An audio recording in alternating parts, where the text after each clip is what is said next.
O Destino Saudade desta quinta-feira é dedicado inteiramente a Jorge Costa. Jorge Costa foi um dos grandes futebolistas da história do Futebol Clube do Porto, da Seleção Nacional, campeão do mundo em 1991 de Sub-20, que infelizmente nos deixou há cerca de 2 meses, no dia 5 de agosto, quando contava apenas 53 anos. Rui, muito bom dia. Bom dia. Muito bem-vindo. Hoje vamos fazer este episódio, obviamente com muito gosto, com muito prazer, também com alguma alegria sobre o Jorge Costa, porque é um jogador que nos deixou muitas marcas também, enquanto jornalistas, enquanto adeptos desta modalidade que tanto amamos, e que de forma surpreendente nos deixou no dia 5 de agosto. Se calhar começava por te perguntar, Rui, qual é que é a primeira imagem que tu tens do Jorge na relva, nos campos deste jogo que tanto amamos? Alô, bom dia. Eu escolhi a camisola 2 por ser dia 2, por ser o número dele, por ser um número que até tem a sua importância no Futebol Clube do Porto, não tanto na seleção, mas no Porto. O João Pinto, e depois foi o Jorge Costa, e depois foi o Bruno Alves, né? Aliás, quando passa do João Pinto ao Jorge Costa é uma passagem pensada. Claro. E muito sentida também pelo próprio Jorge, não é? Claro. E tem lógica que assim seja. Quem sente o clube tem mesmo essa... percebe-se a carga emotiva, não é? A minha imagem, eu vou-te dizer, não diz respeito diretamente ao Jorge Costa, mas diz respeito ao Costinha, e por um motivo muito especial, que acabou por ser uma coincidência, que o último programa da época passada da grandiosa enciclopédia do Ludopédio, da RTP3, foi com o Costinha. Sou fã. Obrigado. Foi com o Costinha como convidado. Por acaso não me lembro qual era o tema, desculpa. Costinha, o ministro, meio defensivo. Ministro, chegou lá impecável, foi o primeiro a chegar. Chegou primeiro que o pivô, que é da RTP, e primeiro que eu, ou primeiro que o João Nuno, que também mora longe, mora em Vila do Conde, e portanto, às vezes quem mora mais longe, chega sempre mais cedo. Não foi o caso. Eu quando lá cheguei, já lá estava o Costinha, maquiado e pronto para entrar em ação, impecavelmente vestido. Foi para falar do Europeu 2000, exatamente. Okay. Euro 2000. Portanto, fazia 25 anos. Era 2000, fazia 25 anos. Bora lá falar sobre isto. Isto até dezembro é válida. Claro que sim. 25 anos. Claro que sim. Vamos trazer isso aqui para o destino. Óbvio. E então, antes de entrarmos em ação, todos maquiados na mesa, sou eu, o Carlos Manuel Albuquerque, o Costinha e o João Nuno, estávamos a falar da volta à França, que estava a decorrer.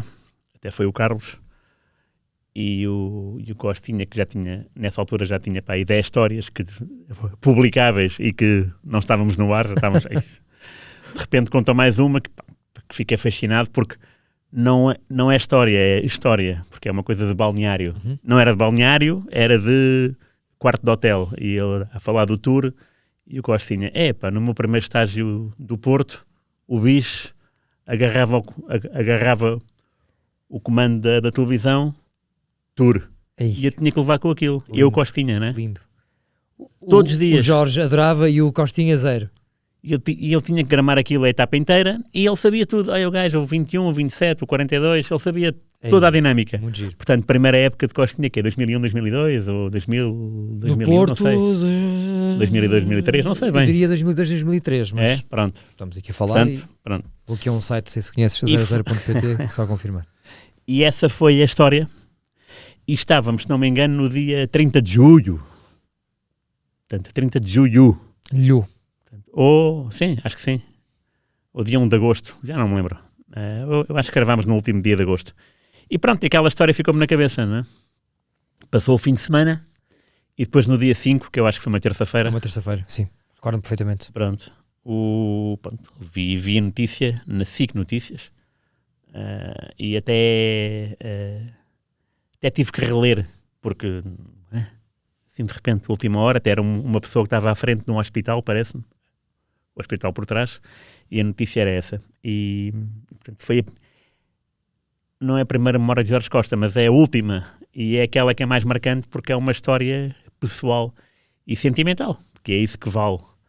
Porque nunca privei com o Jorge Costa, nunca estive com ele, que me lembro, nunca estive com ele no mesmo espaço físico.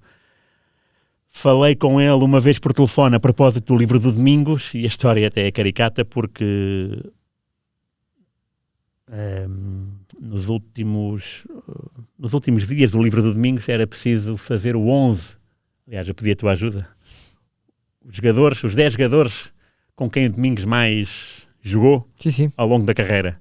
E era Vítor Bahia, João Pinto, Fernando Couto, Aloísio e Rui Jorge. Vítor Bahia, obviamente amigo de infância de Domingos Fácil. João Pinto, mais ou menos, mas pronto, mas lá foi. Não tão fácil. Só foi à terceira. Aloísio Facílimo. Sim, Aloísio Facílimo. Rui Jorge, impecável. Fernando Couto, 0. Bom, 0. E eu a dizer ao Domingos, olha, falta aqui um jogador, porque entretanto era Semedo, era Folha. Tinhas o contacto do Fernando? Tudo. Telefonemas, mensagens? Não, e o próprio Domingos já tinha falado com o Fernando Couto. Olha, vão falar contigo. Nada, 0. O próprio Domingos, mais uma vez, começa assim, encontrou o Fernando Couto em algum shopping, não sei se há Rábida, uma coisa qualquer. Olha, o Rui Miguel Tovar está a tentar acabar o livro com o teu depoimento. Está bem. 0. Então, foi mais uma terceira parte. O próprio Domingos decidiu, então vamos para o terceiro central que mais jogou comigo, Jorge Costa. Se não me engano, estava a trabalhar no Académico Viseu, quando tu entrevistaste. Sim. E liguei, e eu lembro perfeitamente, era noite, eu saí do metro da cidade universitária e liguei, porque entre o metro e a minha casa aí 10 minutos a pé, e eu, é agora que eu vou aproveitar este tempo. Ele atendeu-me, não andei, fiquei parado. Mesmo à porta da universidade, daquelas 3 universidades. Sim. Fiquei lá parado e ele contou-me muitas histórias. A mais hilariante para mim foi Marítimo Porto, ele no Marítimo, Jorge Costa, em que chamou de tudo ao Domingos, né? No início do jogo, e o Domingos não ligou nenhuma. E o Jorge Costa, não sei se está lá esse depoimento assim, em grande destaque ou não, mas ele, além de elogiar as qualidades humanas do Domingos e futebolísticas, também mencionou esse facto de insultá-lo, és isto, és aquilo, e Domingos ria-se para ele, tipo, está bem, ok. E a cidade universitária também é muito perto do Hospital Santa Maria. Okay. E estava a passar uma ambulância. E ele a falar e eu a tentar ouvi-lo, mas com a ambulância impossível. E ele, estás aonde? Tu estás no hospital? Okay. Eu, não, estou aqui mesmo ao pé de Santa Maria. Boa, então vamos, deixa passar a ambulância. Deixámos passar a ambulância e depois retomamos. Mas não. E foi a única vez que falei com ele por telefone. A propósito disso, do Domingos, o depoimento entrou. Sobre o jogador, acho que está tudo dito, está tudo explicado, está tudo visto, porque há muitos jogos do Jorge Costa, não estamos a falar de um Dom Germano da vida, do Benfica, que tem poucos jogos, ou de um Alexandre Batista, do Sporting, ou até de um Humberto Coelho, que não tem assim tantos jogos assim para ver, e é dos anos 70. Sim. Portanto, estamos a falar de um jogador feito nos anos 90, sobretudo, que preencheu, que entrou em todas as nossas casas, pelo país inteiro e pelo mundo inteiro, e que era um jogador de reconhecida garra, com muita... Eu lembro-me, recorrendo à tua pergunta do que é que me lembro dele, lembro-me dele às vezes fazer faltas, aquelas descabidas, e às vezes eram gravatas autênticas. Lembro-me de um João Vieira Pinto na primeira jornada do campeonato 2001-2002, ou de Porto Sporting, a Coboloni, Sporting Porto, e gol do Nicolai. Uma gravata e o João Pinto no chão, como quem diz, ok, Jorge, já chega, não é? Calma-me. E o Jorge, furioso com o árbitro, mas depois olhou para o João Pinto e riu-se. Tenho esta ideia, e se calhar essa imagem de 2001 acompanhou-me sempre, e mesmo que ele fizesse uma falta mais grosseira, essa reação dele ao João Vieira Pinto fazia-me ver que ele era capaz de, no próprio momento, não conseguir disfarçar a amizade e a bonomia, porque parece-me que ele era uma pessoa de bom trato, e toda a gente, não estou a falar do velório ou do funeral, estou a dizer, muito antes disso, todas as pessoas falavam que ele era o bicho, mas era um bicho dentro do campo, porque fora era completamente diferente. Era uma pessoa doce, muito simpática. E de facto, essa imagem, esse lance corresponde muito a ele. O que eu depois notei, e não tinha ideia nenhuma, duas coisas, ambas em relação ao Mundial Sub-20, que Portugal conquistou em Portugal, mas afinal foi em Lisboa, no Estádio da Luz. Era sempre o último a entrar em campo. Ok. Reparem nisso, sempre. E portanto é sempre o primeiro a ser filmado no hino, não é? Porque o hino vai do lado esquerdo para o lado direito, não é? É sempre o primeiro. Portanto, o último a entrar e o primeiro a ser filmado. Quem é que era o capitão dessa equipa, Rui? João Vieira Pinto. João Vieira Pinto. Caso não, giro, porque há bocado falámos da falta. Exatamente. Estaria entre ele e o do Peixe. Sporting Porto. Diz? Estaria entre ele e o Peixe. Não, João Vieira Pinto. João Vieira Pinto, que já era campeão do mundo, não é? Sim, claro. E depois, nesse Mundial, eu também não sabia. Primeiro, a marcar o penalti no desempate com o Brasil. E a caminho da RTP para fazer o programa sobre Jorge Costa, lembro-me de ligar ao Nel Vingada. Estava o Nel Vingada na Suíça a ver jogadores de Oman para o Carlos Queiroz, selecionador de Oman para o Mundial 2026. E o Nel Vingada, Rui, pá, estou aqui em Genebra, acho eu. Genebra, na Suíça e tal. Impecável o Nel. O Nel, se viesse aqui... Tem que vir, pá. Ficava 10 horas. Mas assim, na boa. Pá, para cada momento ele tem uma história. Um enquadramento e a história. E o pós-história. E eu perguntei, estava na zona circular, estádio do Sporting à minha esquerda, trânsito, não infernal, porque era agosto. Aliás, esse programa até foi um programa especial, não é? Claro. E... Nel, porquê é que o Jorge Costa foi o primeiro a marcar? Jorge Costa primeiro a marcar porque dizia sempre presente a tudo, era sempre solícito. Quem é que quer isto? Jorge Costa. Quem é que quer fazer aquilo? Tu, Jorge Costa. E nos penaltis, como é que é? Eu sou o primeiro. Começo eu. E os treinos da seleção, nessa altura, acabavam sempre com penaltis. Ok. E Jorge Costa marcava sempre. Por ser... Terá sido o único penalti que ele marcou na vida, assim... Olha, boa pergunta. Portugal esteve envolvido em muitos europeus e houve muitos desempates. Pode ter marcado mais algum. Não sei se ele, exatamente. Sim.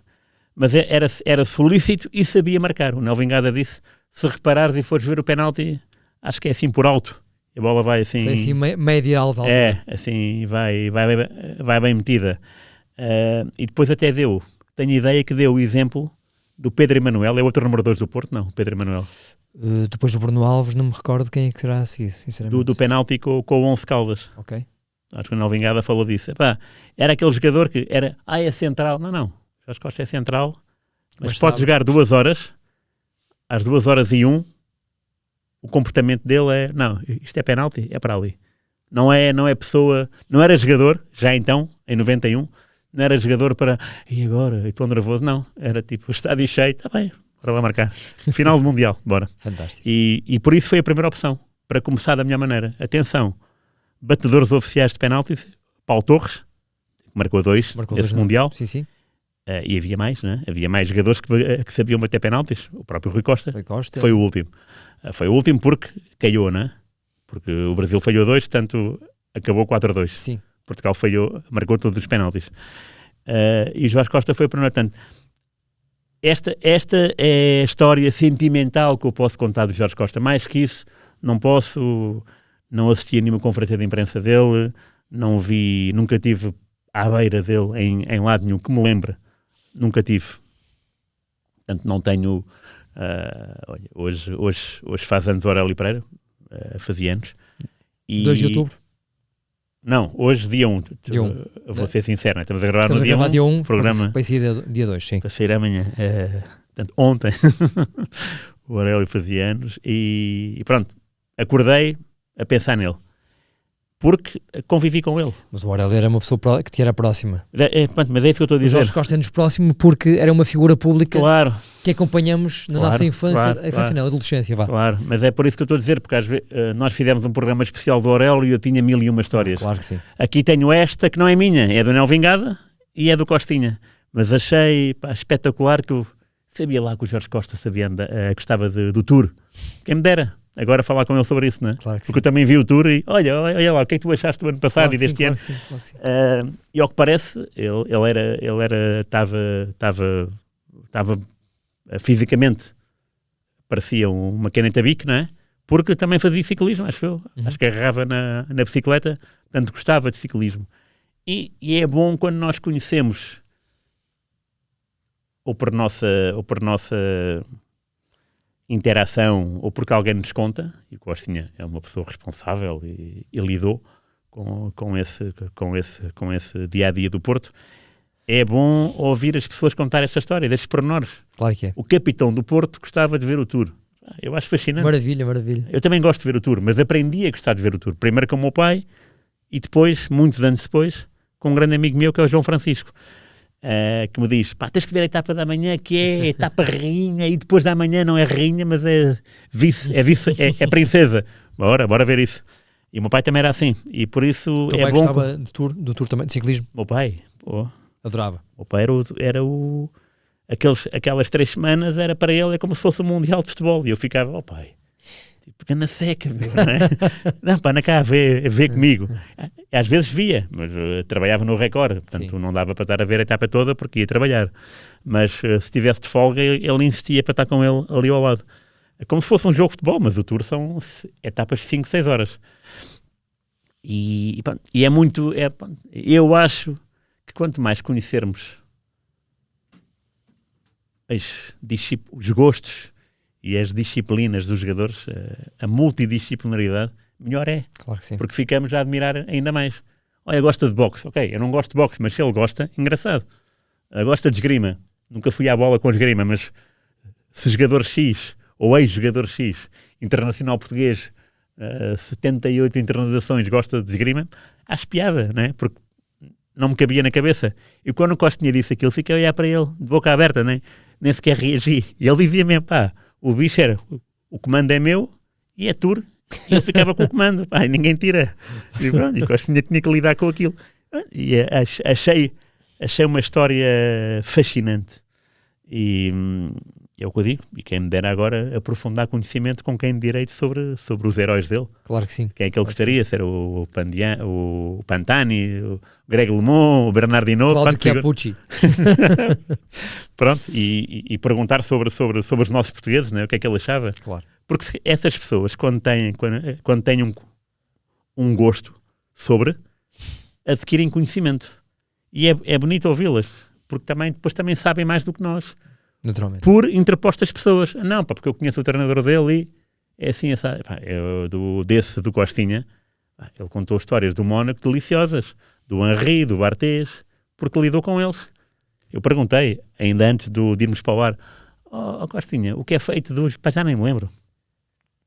Acho que era um escocês, o Collins. E o John Collins? John Collins, um escocês. Lembro perfeitamente, sim. E ele, então, mas esse gajo e eu éramos os únicos que acho que era assim, solteiros, e portanto a gente fazia a nossa vida, e às vezes fazíamos a vida com os casados. Mas estávamos sempre em duas dinâmicas, não é? E pronto, e é isso e havia mais histórias, e é isto que é engraçado ouvir, é contar, não é saber, para mim, não é saber o que é que o Costinha pensa sobre este Benfica, ou este Sporting, ou como é que acha que o Sporting vai se apresentar em Nápoles. Não, eu quero é saber... Boring. Para mim, sim. Eu quero saber... Não é boring que ele até pode dar uma boa versão, mas eu quero há espaço para tudo, mas para mim, enquanto Pedro, claro, enquanto consumidor, exatamente, dá muito mais prazer ouvir essa história que eu desconhecia, nem sequer tínhamos falado antes, do Costinha e do Tour, do que saber que se o Jorge Costa gostava mais do 4-3-3 ou do 4-2-3-1, claro, embora haja espaço para este tipo de coisas também, naturalmente. Aliás, nesse programa há um segmento que é o Cromossoma, que é meu. O João Nuno Coelho é o Lugar Estranho. E eu é o Cromossoma. E o Cromossoma, como era o Euro 2000, era o gol do gol de ouro do 3EG à Itália, na final. Sim. Pronto, dá o golo e eu dou a bola ao Costinha. Tipo, está visto e revisto, né? Eu não vou contar nada, é o Costinha. E ele pegou na bola, o 3EG jogou com ele no Mónaco. Sim. E ele disse uma coisa que eu achei fascinante, que é, vocês não imaginam a quantidade de vezes Que eu vi o Trezeguet marcar este gol. No final do treino. Era bola de um lado, bola para o outro. Pumba. E era um Henry e outro a cruzar. E ele, pim, Trezeguet jogava muito, pá. pim. Aquele lance não saiu assim. É um treino. Mais uma chega que me maravilhou. São coisas que tu achas... É tipo o Van Basten e o gol da União Soviética, Europeu 88. A primeira vez que entrevistei o Van Broekland, estava no I, a propósito de um PSV Benfica da vida, consegui o telefone dele e ele foi 1000 estrelas. Entrevistei-me logo há pouco tempo. Pronto, 1000 estrelas. E foi 1000 estrelas. Ligou-me do carro. Oh, Rui. E eu, yes. Eu sou o Hans Van Broekland. Está-me a ligar para mim porque eu enviei um e-mail com o meu número e ele ligou-me. Impecável. Ligou-me. E eu disse, e o gol do Van Basten, ele acabava os treinos, era cruzamentos assim, e ele rematava. Portanto, marcou-me a mim no treino muitos gols assim. Portanto, aquilo saiu bem, sim, mas é prática. E o Costa tinha a mesma coisa sobre o Trezeguet. Sim. Aquilo no final do treino. Não é uma coisa que acontece, pagou-lhe mesmo bem e nunca mais vai acontecer. Exatamente. Esquece. E lá está, é mais um apontamento. Portanto, o Costinha nesse aspecto. Aliás, recebemos bastantes elogios de pessoas comuns. É para o vosso programa com o Costinha. Porque foi impecável. Porque estão habituados a outro segmento, não é? Mas o segmento da memória e do sentimento, que é aquilo que nós fazemos todas as semanas, é isso mesmo. Portanto, o Jorge Costa tem um lado, digo eu, para mim, tem o lado jogador, que é inegável, porque aparece em todas as fichas, porque jogou o Europeu 2000, porque jogou todos os jogos do Europeu 2000 ao lado do Fernando Couto, porque também jogou o Mundial 2002, e porque não só a vida não é feita só de boas memórias e de bons jogos, também é feita de maus jogos, e Jorge Costa marcou um autogol com os Estados Unidos, portanto, tem o seu nome nos goleadores, e essa parte também é interessante. E eu falei disso no Telefonema com o Domingos, porque o livro Domingos começou antes da pandemia e acabou depois da pandemia. E ele disse-me que tinha visto os jogos todos do Europeu 2000 e do Mundial 2002 na pandemia. Já que não está aqui nada, bora ver. E ele disse, eu estou em paz comigo mesmo. E se calhar ele estava nervoso desde 2002 e o autogolo e perdemos com os Estados Unidos e fui um dos culpados. E ele disse-me, não, e agora estou em paz comigo, vi os jogos e estou... gostei de ver os jogos, pronto, ok, perdemos, jogámos mal com os Estados Unidos, jogámos mal com a Coreia, mas acontece, não é? E aquele autogol também acontece, portanto eu estou tranquilo com isso. Por acaso eu tinha-me esquecido dessa parte do telefonema, ainda bem que a conversa continuou. Sim. E é mesmo assim, portanto ao lado do jogador e depois ao lado desse telefonema e dessa história do Costinha, que para mim é muito bonita e é aquilo que nos marca, ou melhor, que me marca, também não quero envolver os outros nos meus gostos, mas é aquilo que mais me dá prazer é falar com pessoas e arrancar delas aquelas que não são verdades, mas sim histórias sobre a vida.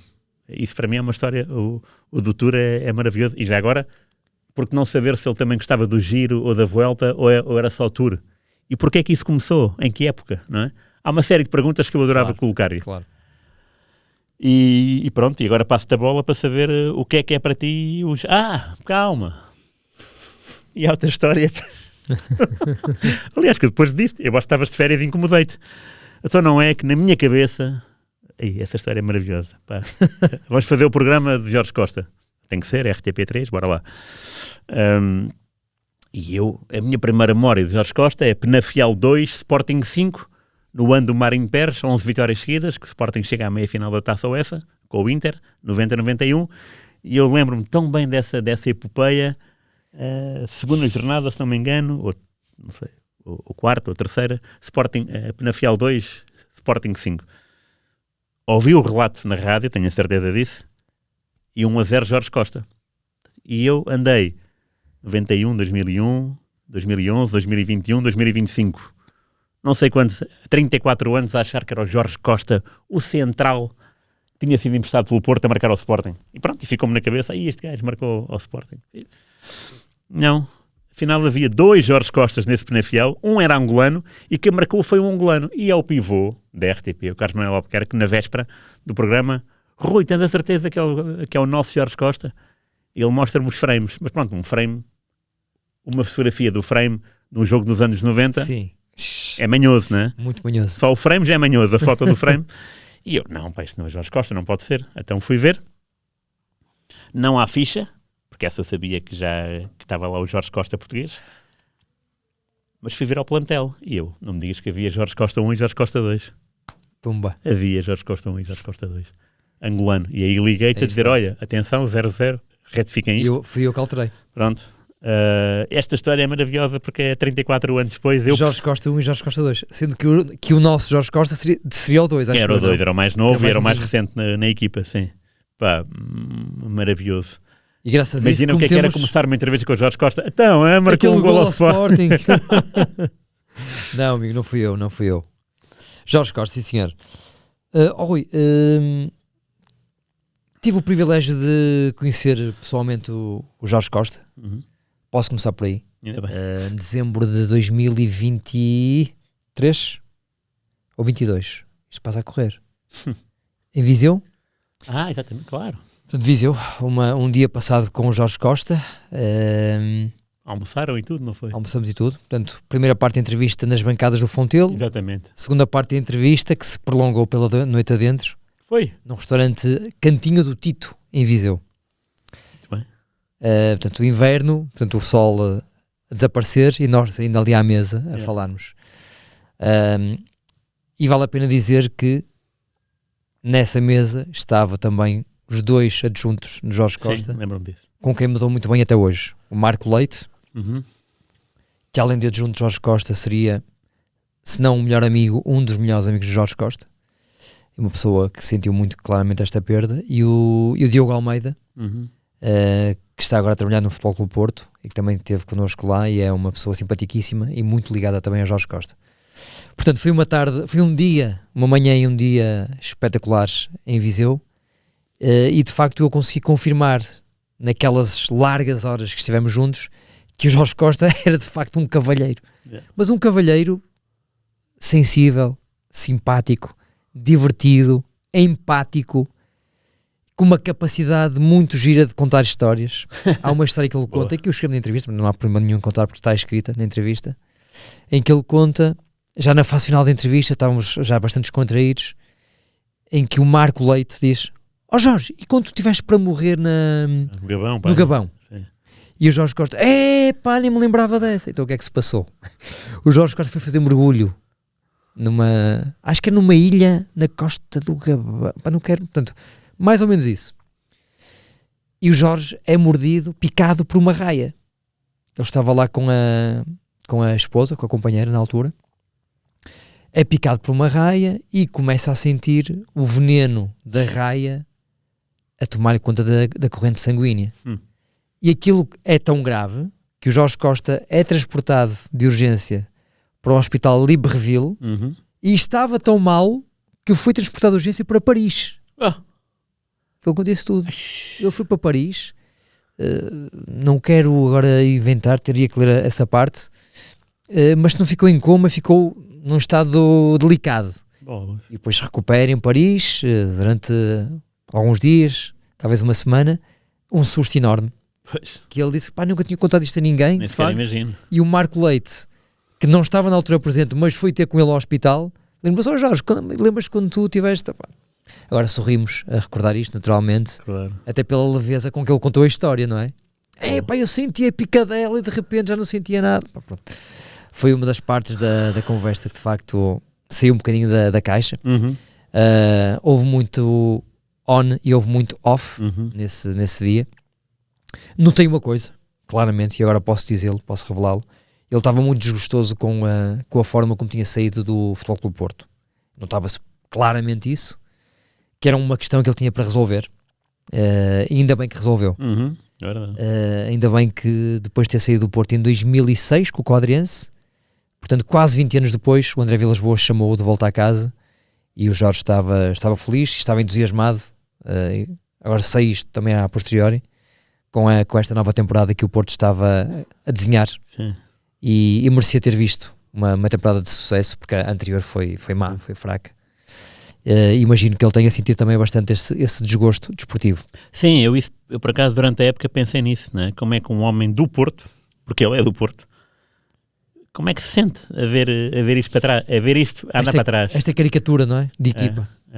Sobretudo porque ele era uma das caras de um projeto revolucionário, no sentido em que 40 anos depois é um novo projeto. Isso é muito difícil mudar tudo de um ano para o outro. E até mesmo de 2 anos para o outro, não é? Sim. E às vezes lembro-me do ver na televisão, assim de passagem, via-o e pensava, como é que ele deve estar a sentir isto? Também passei muitas vezes, pensei muitas vezes nisso. Mas pronto, também não sei o que é que se passa lá dentro. E às vezes nem quero.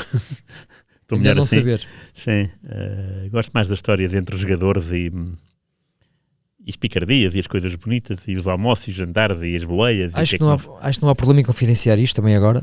A última vez que eu troquei mensagens com o Jorge Costa, porque depois desse dia passado em Viseu nós trocamos várias mensagens e tínhamos um almoço apalavrado no 13, depois experimentámos o cabrito do 13, que ele também vivia por aqui, que foi sendo adiado, estupidamente. E a última vez que eu troquei uma mensagem com ele, porque eu não gosto de incomodar e percebo que há um espaço que temos de preservar e de respeitar, foi quando o André Vilas Boas ganhou as eleições e eu soube que ele ia voltar ao Porto e eu só lhe mandei uma mensagem no dia a seguir a dizer muitos parabéns, Jorge, sei que era uma coisa que queria muito, tenho a certeza que vai ser importante neste projeto, portanto desejo-lhe mais felicidades. E ele respondeu-me a dizer vai ser duro, mas estamos aí para esta luta, um grande abraço, Pedro, temos de estar juntos. Aquele temos de estar juntos e depois acabamos por não estar, infelizmente. Mas voltando muito atrás, a primeira imagem que eu tenho do Jorge Costa, eu acho que já falei aqui sobre isso contigo, Rui, e com quem nos segue, foi mesmo no Mundial Sub-20, em que eu vou ver o primeiro jogo contra a Irlanda sim. nas Antas, e ele é titular e destacava-se pelo cabedal que tinha, destacava-se dos outros. Sim. E nós perguntávamos quem é este miúdo, não havia 00.pt na altura, quem é este rapaz? Pertence aos quadros do Porto, está na Fiel, depois foi para o Marítimo. Pois foi. E logo a seguir, passado poucos anos, há aquela capa de JN que eu tenho de trazer aqui, nos teus ficheiros de Tovar, em que eu apareço por acidente entre o Jorge Costa e o Vítor Bahia, verdade. na primeira página do Jornal Notícias, que está em casa dos meus pais, emoldurado. Tenho de trazer isso para cá, quando tu me permitires. Foi outra coincidência. Depois, claro, estamos a falar do 8º futebolista com mais jogos oficiais pelo Porto. Estamos a falar de quase 400 jogos. Estamos a falar do jogador que foi agredido pelo Jorge B.A. Também, sim, no túnel das Antas. O Edmilson contou aqui essa história, não sei se recordas. Lembro. Que ele assistiu sim. na primeira fila a essa agressão do Jorge B.A. ao Jorge Costa, em que ele vai para a conferência de imprensa completamente ensanguentado. Sim. E estamos a falar de um jogador que depois tem um processo de saída do Porto também um bocadinho conturbado, devido àquele desaguisado com o Otávio Machado, da primeira vez, sim. Que é chamado a casa pelo José Mourinho para ser campeão da Europa e vencedor da Taça UEFA. Portanto, um regresso triunfante, ou triunfal. Sim. E que depois acaba também por sair quando o Quadrense deixou de contar com ele, e ele vai ainda fazer mais meia temporada ao Standard Liège. Portanto, acima de tudo, e ainda bem que eu conheci depois nesta fase final, em que eu já tinha tido o primeiro susto cardíaco, certo. Vi um tipo muito sereno, muito tranquilo, a contar as coisas com muita calma, e de facto também porque eu já conhecia bem o adjunto dele, o Marco Leite, que me recebeu muito bem em Viseu. Fiquei com uma imagem muito boa do Jorge Costa. E de facto no dia 5 de agosto, que não é, Rui? Não estou a dizer mal. Não.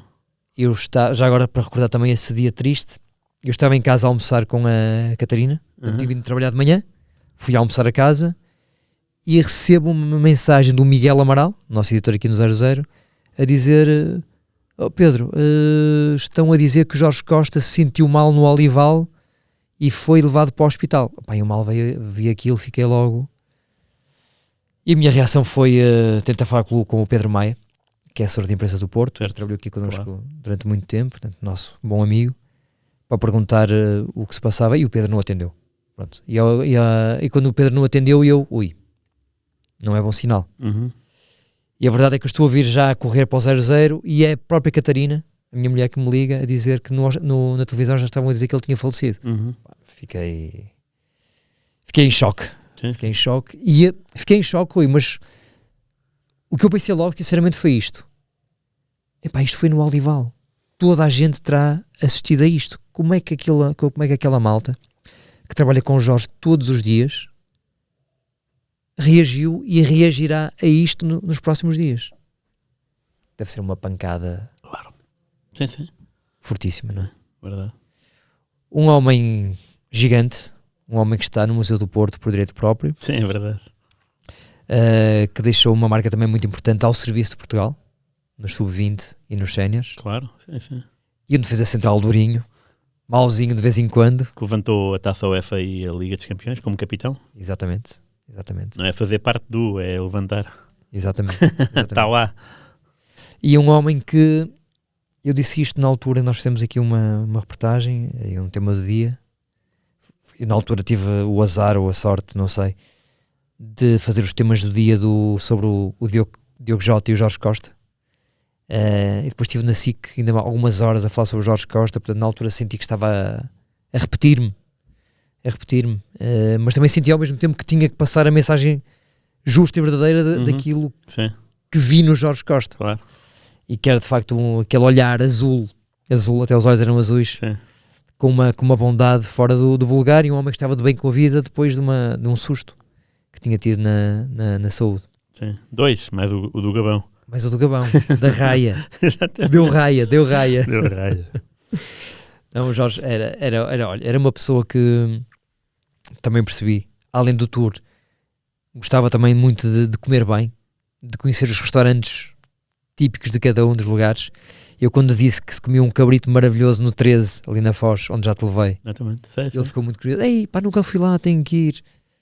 Portanto, gostava muito desta... Sim. Ainda bem. É dos nossos. É dos nossos. E é um homem que eu acho que... Acho não, tenho certeza. Até por falar com algumas pessoas, o Diogo, o Pedro Maia, que ao longo desta época vai estar muito presente no balneário do Futebol Clube Porto e provavelmente a influenciar positivamente, claro, o espírito que rodeia a equipa. Sim, percebo. Ruizinho, para acabarmos esta primeira introdução do Jorge Costa, ele fez muitas parelhas, Aloísio, Fernando Couto. Colocarias na tua hierarquia de centrais portugueses num top 10, por exemplo? Claro. Sim, claro. Inegável. Sim. Porra. Para mim, só ser o central do Euro 2000, que é a seleção portuguesa que eu mais gostei de ver. Ele jogava ao lado do Coutinho, no Euro 2000. Logo aí, pronto. Por acaso nunca mais revi a meia-final com a França, mas gostava de saber o comportamento dele nessa meia-final, não é? Como é que tinha sido. Contra aqueles meninos. Sim, exatamente. O que é que ele tinha feito? Quantos cortes, quantos passos? Coisas que também em 2000 não havia muito essa tendência, que agora também se exagera, das oportunidades de golo perdidas, sim, a média. Mas gostava de ver esse jogo para saber o que é que ele tinha feito. Mas sim, entra claramente no top 10 até...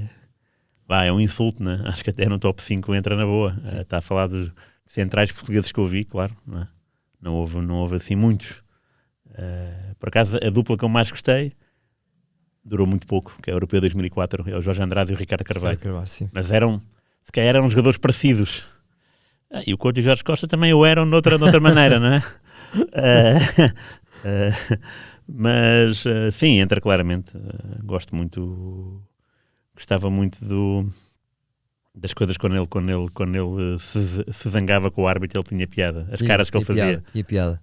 Tinha piada. E quem o conheceu fora do campo até tem alguma dificuldade em transportar aquela expressão, claro, para o discurso que ele tinha à mesa, que era de facto... Sim. Ora bem, Ruizinho, só para acabarmos esta parte, sabes quem foram os 5 jogadores que estiveram mais vezes ao lado de Jorge Costa em campo? Domingos? Não está aqui o Domingos. Então é o 8º Domingos. Vítor Bahia? Vítor Bahia, 211 243 jogos ao lado do Jorge. Fernando Couto? Por causa da seleção, não. Não está. Não foi muito, não. Pois. Não está o Fernando Couto. Folha? Folha, 12º. Só? João Pinto? João Pinto, 23º. Bolas, então... Segundo, Ljubinko Drlovic, Eish, 225. ok. Terceiro, Carlos Secretário, 224. Quarto, Capucho, 217. E o quinto, chama a atenção para este nome, porque fez parelha com ele, Aloísio, Luísa. 213 jogos ao lado de Jorge Costa. Engraçado. Isto é que é uma dupla. Pois. Isto é que é uma dupla centrais, Ruizinho, não é? Verdade, verdade. Imagina a cumplicidade que estes dois não teriam em campo, não é? Sim. 213, só, brutal. 200. Então, pá, chegaste a jogar com o Luísio, pá, 213 vezes. Só. Lindo. Não, grande Jorge Costa. Grande Jorge Costa. Rui, é a nossa pequena homenagem. Claro. Então, tem que ser. No dia 2. Só o fazemos hoje porque de facto interrompemos também nas Claro, férias sim, este sim. destino de saudade. Sim. Mas o Jorge merecia esta vénia, este agradecimento pela simpatia que teve comigo e contigo naquele Verdade, telefonema. no livro de Domingos. E fica para sempre a memória de um defesa central bravo, duro, guerreiro e um gentleman fora Sim. dos relevados. Sem dúvida, é isso mesmo. Luizinho, vamos avançar para o Domingo Desportivo. Vamos avançar. Um abraço ao Jorge Costa, abraço. até sempre, esteja onde estiveres. Obrigado por todos os momentos Obrigado. que nos deu enquanto futebolista. Domingo Desportivo. Rui Miguel Tovares, camisa 2 nas costas e no peito. Quem é que trazes hoje para este Domingo Desportivo? Hoje vou trazer uma figura que já falámos, que é o João Pinto. Número 2 do Porto, não é? O homem que levantou a Taça dos Campeões daquela forma tão energética e sui generis. Acho que mais ninguém agarrou naquela taça tanto como ele, pelo menos nos primeiros 12 minutos ou 13. Agarrar e meter na cabeça e dar voltas ao campo. E para falar que muitas vezes a numerologia interessa no futebol. E o número 2 ficou inegavelmente ligado ao Porto a partir desse instante. E ao passar para o Jorge Costa, estamos a falar dele, é um momento engraçado da história do Porto, que une duas pessoas com Dois o mesmo gigantes. número. Sim. O João Pinto fez para cima de uma série infinita de jogos do Porto. 588. 588. É o recordista. Pronto. Não há nenhum ser humano que tenha Incrível. feito mais jogos Incrível. ao serviço do Futebol Clube do E Porto. só estou a ver o do que o Diogo João Costa. Desculpa? Só estou a ver o Diogo Costa A Diogo Costa, sim. superá-lo. Acho difícil. Achas? Nesta Mas era bom, mas era bonito. Era. O Ruizinho, Era nesta bonito por tudo, por ser o One Man Club. Claro que era lindo, sem dúvida nenhuma. Para quem gosta do futebol. Tem quantos o Diogo Costa? Já sabes? Desculpa, Ruizinho, vou chegar lá. Ora bem, o Diogo Costa, ele fez 200 jogos há pouco tempo, portanto ele tem nesta altura 205. Ok. Portanto, está no lugar 51. Pois, ainda falta muito, mas pronto. 51. E pronto, para falar disso, do número, do elo de ligação e lá está. Prestar mais uma vez a homenagem ao Jorge Costa, que não foi número 2 no Mundial Sub-20, que esse era o Gil, né? O Figo era o 3, o Rui Costa era o 5, o 10 era o Nelson, no lateral direito. Fantástico. E que nos europeus também não foi, né? nem no Mundial 2002, nem no Europeu 2000. Portanto, é o número dele do Porto, numa altura em que tinha que ter número fixo, embora ele tenha começado Sim. de 1 a 11, do tempo do futebol de 1 a 11. E lá está, a figura que eu escolhi hoje é o João Pinto, por ser a continuação do legado. E que legado, porque se o João Pinto levantou a primeira Taça dos Campeões, o Jorge Costa levantou a segunda, e ambos o número 2, e essa tem uma carga emocional bastante forte. Incrível. De facto, é um número que está marcado a ouro, ou dobroado a ouro, Claro. na história do Futebol Clube Porto. e um homem que faz 588 jogos por um clube. Aliás, não sei se te recordas, ainda recentemente, há não mais de 2 anos, o João Pinto foi homenageado pelo Atlético de Bilbao. Sim, lembro-me disso. Porque o Atlético tem este bom hábito de todos os anos escolher um jogador de outro clube que tenha representado apenas esse clube ao longo da sua carreira. Certo. E há cerca de 2 anos, 3 no máximo, Eu vi. o João Pinto foi o homem escolhido pelo Atlético, foi recebido com pompa e muita circunstância no San Mamés, subiu ao relevado, falou à afición com um microfone, portanto, e de facto, quando um clube da dimensão do Atlético tem o bom gosto de homenagear o João Pinto, estamos a falar aqui de uma personalidade, de uma personagem Claro, larger than life. sem dúvida. João Domingos da Silva Pinto, a escolha de Rui Miguel Tovar para este domingo esportivo. E agora sim vamos avançar para uma dos segmentos favoritos dos nossos seguidores, The X-Files, os ficheiros de Tovar. Ficheiros do Tovar. Rui Miguel, depois de ter estreado esta rúbrica com o saudoso Neno, É verdade. Sim. e com muitas histórias sobre o Neno, outra pessoa encantadora, hoje vamos até onde? Hoje é uma foto que é a minha mãe a entrevistar o Paulo Futre. É do arquivo da minha mãe. É uma foto de papel, da Kodak talvez. Fujifilm. Fujifilm, sim. E pronto, a minha mãe era jornalista da TV Guia, numa altura em que a TV Guia era uma revista que entrevistava, que tinha a programação da RTP, claro, mas que tinha muito conteúdo interessante de entrevistas a atores, a políticos. Havia várias rúbricas, uma delas era o 24 horas com, era passar o dia todo com um ator, um político, um desportista.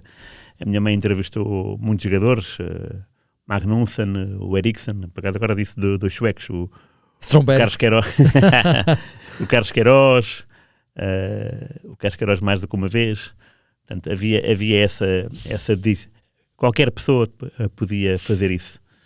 E escrever sobre séries televisivas. Vai começar o Dempsey and Makepeace, a balada de Hill Street. E a minha mãe escrevia sobre isso. Muito giro. E tenho lá tudo. A minha mãe guardou tudo e eu tenho lá em casa. A minha mãe até lembra-me que assim, a aventura mais engraçada terá sido ir enviada especial a Paris à antestreia da família Adams. Entrevistou a Angelica Houston, a filha do John Huston, e que lá faz... Morticia Adams. A mulher do Raul Julia. Que é o Gomes. e portanto, que são os atores principais. Eu gostava muito dessa... filme.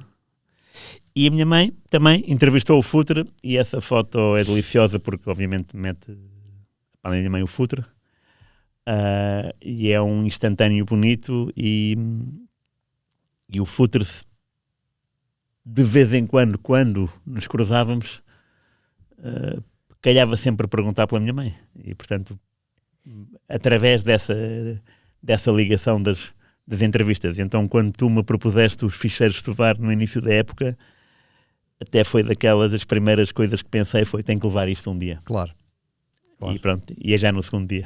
E o Paulinho nesta altura estava em que... Boa pergunta. Não sabes que faz aqui? Não sei mesmo. Se era Porto, não tenho ideia. ou já Parece que era seleção. Ou seleção. Sim, já estava imigrante em Madrid e já era seleção, sim. A tua mãe, que viveu cercada durante muitos anos pelo futebol, não é? Devido ao filho e ao marido. Não pôde fugir. Também gosta ou não? Sim, bom, tu não gosta? Sim, tem o mesmo gosto do meu pai, que é a seleção nacional. A seleção nacional temos lá um cascol que ela usa, e também quer que eu use, e eu, mãe, deixa lá isso, usa tu. E fica muito, e no último europeu, por exemplo, dos penaltis com a Eslovénia, não quis ver, embora se pusesse lateralmente à televisão, só estava a ouvir os penaltis. E com a França, tenho a ideia que viu. Portanto, no Mundial, se formos a penaltis, não vai haver nenhum desempate, porque nos vai-nos dar sorte. E vive muito, e às vezes... Foste com ela a algum estádio alguma vez? Sim, fui com ela a última vez que fui ao futebol com o meu pai também, foi em Berlim, o Hertha, milésimo jogo do Hertha Está no teu livro, Viagens Sem Bola, Sim, senhor. Sim, que eu acabei de ler recentemente. Até te mandei uma mensagem a elogiar, porque de facto devorei aquilo em 3-4 dias. Obrigado. Era dos poucos livros do Rui que eu não tinha lido e era daqueles que eu mais queria ler, mas não descobri aquilo. Mas não leias o almanac, consulta mas, só. Mas já consultei não se pode ler o almanac. Vezes. E eu não consegui encontrar aquele livro lá nenhum. Eu cheguei a dizer, FNAC nada, Vorten, Almedina. Aquilo saiu na pandemia e esgotou e pronto, mas esgotou com poucas unidades e depois pronto, e ficou assim. Até que o meu colega editor Diogo Matos exatamente. Me chega aqui com a informação, bem, estou a acabar agora de ler o Viagens Sem Bola do Rui. Eu, a sério, tens que me emprestar isso, pá. E foi delicioso. Todos os capítulos são bons. Há alguns que ficaram. Chernobyl, que eu não sabia que tinhas ido lá. Foi, durante o europeu. Eu visito a Chernobyl. Boston é delicioso também. Cheers, com as tropelias no Cheers. No Cheers, yeah. A tua viagem em Nova Iorque também, há aquele jogo de beisebol em que ficas completamente ensopado. O Pedro Silva. Dos crominhos, não é? Sim. E por cima beisebol, pá, naquilo que eu já assisti, naquilo que vocês foram meter, que seca, pá. Não gostei nada. Eu não gostei nada. Em San Diego. Eu vim em San Diego. Isso é os Padres, não? Padres. Brutal. Contra os Orioles, na altura. Acho que era Orioles. Baltimore, não é? Ou não? Baltimore Orioles, acho que era isso. Eu tenho medo de acertar, sabes? Eu e o meu amigo, é mau sinal para mim. Eu e o meu amigo Bruno Melo, Figo, pá, fomos lá e aquilo, que seca, pá, 2 horas, 3. Sim, às vezes são 3. Vamos embora disto, pá. Já estou farto de ver isto, vamos embora. E portanto, estava a imaginar-te completamente ensopado. Sim. O jogo foi adiado, os Yankees, tive de dar o bilhete a um amigo nosso, meu e do Rui Silva, que era do I, no jornal I. Essa Berlim eu fui lá ao Festival de Cinema em 2012 e calhou ser o 1000º jogo do Hertha. E então eu consegui bilhetes para os meus pais e para mim, bilhetes de adepto. Ganhou, era Hertha 0, Borussia 1, o Borussia do Klopp, que acho que foi campeão nesse ano, alemão. Nós apanhámos o metro, o S-Bahn, no centro de Berlim e fomos para o estádio. E a minha mãe, estádio esse que é o Olímpico, que é lindíssimo, embora tivesse sido construído no tempo do Hitler, não é? E dá para sentir, isto...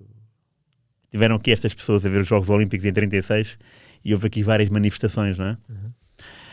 Mas pronto, é um jogo de futebol, vamos pensar nisso, estamos em 2012. E no metro a minha mãe perguntou, mas quem é que... O Hertha joga de cor e eu azul. Porquê? O comboio estava todo amarelo, todo. Sério? Todo amarelo. Em Berlim, portanto... Todo amarelo. Adeptos do Dortmund. Estádio cheio, 80 mil espectadores.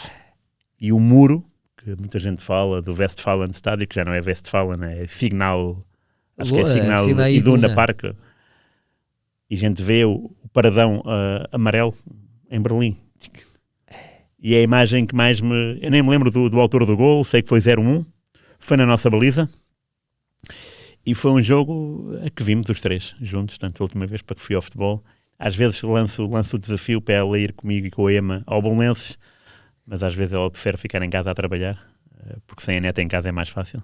Ligeiramente mais fácil. Mas Belenenses era giro, agora vocês irem ver. Era porque era o clube do pai dela, meu avô. Então seria um regresso interessante às origens, porque o meu avô muitas vezes, como era um pai solto, era um pai divorciado. Levava a minha mãe ao Restelo. Portanto, não era bem passar o tempo com a minha mãe, não é? Era levar a minha mãe a um passatempo dele, meu avô. E a minha mãe lá ia ver e tal,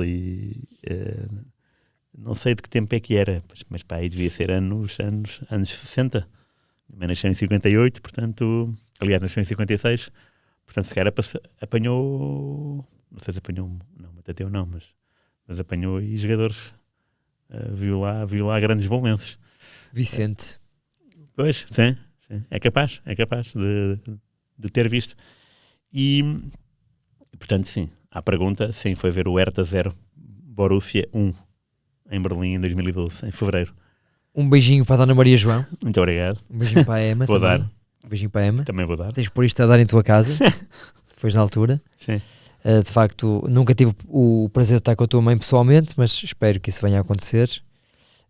porque é de facto uma senhora encantadora, tradutora do Haruki Murakami. Murakami, exatamente. Verdade. Murakami. Sabia que era um autor japonês, Murakami. É O o, melhor de todos. é o, como é que se chama? O crónico Nobel da Literatura, mas que ainda não ganhou. Está sempre na lista, não é? Naquela shortlist, Shortlist. mas depois nunca sai. Pois. É o Lobo Antunes japonês. Muito bem. Ruizinho, vamos avançar então Bora. para a nossa caderneta de cromos. Vamos lá. Caderneta de cromos. Ruizinho, nada melhor do que acabar este episódio novamente a falar do Jorge Costa. E porquê? Porque esta caderneta do Euro 96 tem aqui nas duas páginas de Portugal precisamente o Jorge Costa.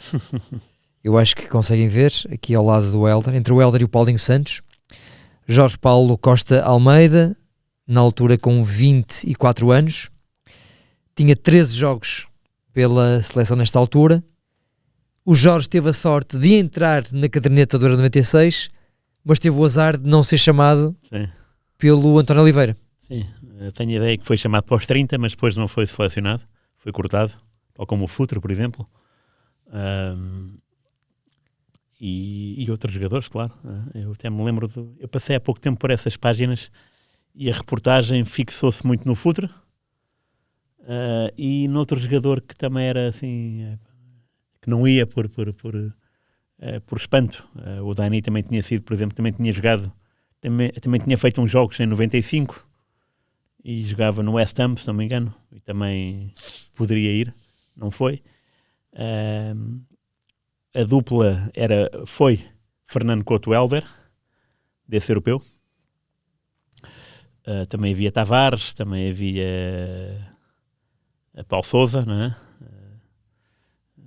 Havia o Oceano.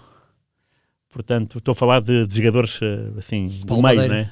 Paulo Madeira também foi convocado. Palmadeira, exatamente. Sim, do Belenenses, Palmadeira de Belenenses. Belenenses. Belenenses, sim. Não jogou, não fez nenhum minuto. E ele está nessa caderneta, não foi, porque de facto a Panini também erra, mas foi ao Europeu 2000, como nós já dissemos algumas vezes neste programa, e aí sim, e jogou sempre, até no Portugal-Alemanha, porque o Humberto Coelho rodou 9 jogadores, Menos o Jorge Costa menos e os centrais, o Fernando Couto e o... Fernando Couto. Porque Humberto Coelho, como central, achei bem que os centrais é o pilar São de qualquer... intocáveis. São intocáveis. E pá, é uma caderneta de boa memória porque nós já não tínhamos Portugal na caderneta desde o México. Portanto, é o regresso. Uma década sem cromos portugueses, não é? Não é? Agora é mato. Agora é mato. Na altura, foi uma alegria ver Portugal nessa caderneta. Aqui há alguns erros de casting da Panini. E lá. Portanto, além do Jorge Costa que não foi convocado, temos o Vítor Bahia que foi, Uhum. o secretário que foi, Foi, claro. o Fernando Couto que foi, Uhum. o Hélder foi, o Paulinho Santos diria que sim também, deixa-me só confirmar aqui, desculpa. O Paulinho Santos também foi. Uhum. O Dimas também foi. O Nelson não foi. Não foi. Portanto, já é o segundo Sim, erro de casting. O Oceano foi. foi. O Paulo Sousa foi. Foi. O Figo foi. O Rui Costa foi. Sá Pinto foi. João Pinto foi. Domingos foi. Paulo Alves não foi. Não foi. Folha foi. Foi. E o Neno não foi. Não foi. Portanto, Exatamente. temos aqui 4 cromos Pois, errados, é digamos verdade, assim. pois, é normal. O Jorge Costa, o Nelson, o Paulo Alves e o Neno. Sim. Ah, Foi o Neno. o Neno foi. Não, era o Futre e o Neno. O Futre e o Neno. A tal reportagem incidia sobre o Futre e o Neno. O Futre e o Neno. Porque eu lembrei-me, porque tínhamos acabado de entrevistar o Alfredo. O Alfredo. E eu, cá está Foi o um dos Alfredo. guarda-redes. O Alfredo falou disto. E agora estou a ver aqui o Neno a dizer... Estava triste, pronto. Estava triste com a E o com a Futre decisão. também Não, o Futre... mais conformado? Ou... Não me lembro se ele não me lembro da reação dele. Lembro-me da justificação do António Oliveira. Dizer, não jogou esta época muito, portanto, é um risco enorme. Eu, como selecionador, é claro que ele tem talento, mas não vou pôr um jogador que não fez minutos suficientes para estar numa fase final. Em comparação com outros, não é? Portanto, isso foi justificação plausível e compreensível do António Oliveira. Porque o António Oliveira justificou as escolhas, não sei se foi uma conferência de imprensa ou não. Sim. A página era as caras todas dos jogadores, Convocados. em U, parece-me, e depois havia um texto principal e uma caixa. A caixa era o Neno, o texto principal era a incidir sobre o Paulo Futre, portanto, com o nosso menino, né, o Paulo, que tantas alegrias tinha dado a Portugal, como um dos poucos imigrantes de luxo, até à debandada desses heróis de 96, porque os heróis de 96 começaram a sair em 93, 94, portanto, quando chegaram ao Europeu de 96, quando chegaram ao Europeu de Inglaterra, já eram imigrantes também como o Futre, e jogavam, né? Fernando Couto jogava no Barcelona, não? Já jogava no Barcelona. Rui Costa Fiorentina, Figo também Barcelona. O Paulo Sousa também já no Borussia. O Paulo Sousa no Borussia, sim. Borussia. O Futre nessa época fez um jogo pelo Milan. É a última jornada com a Cremonese, o 7-1. E ele faz, de facto...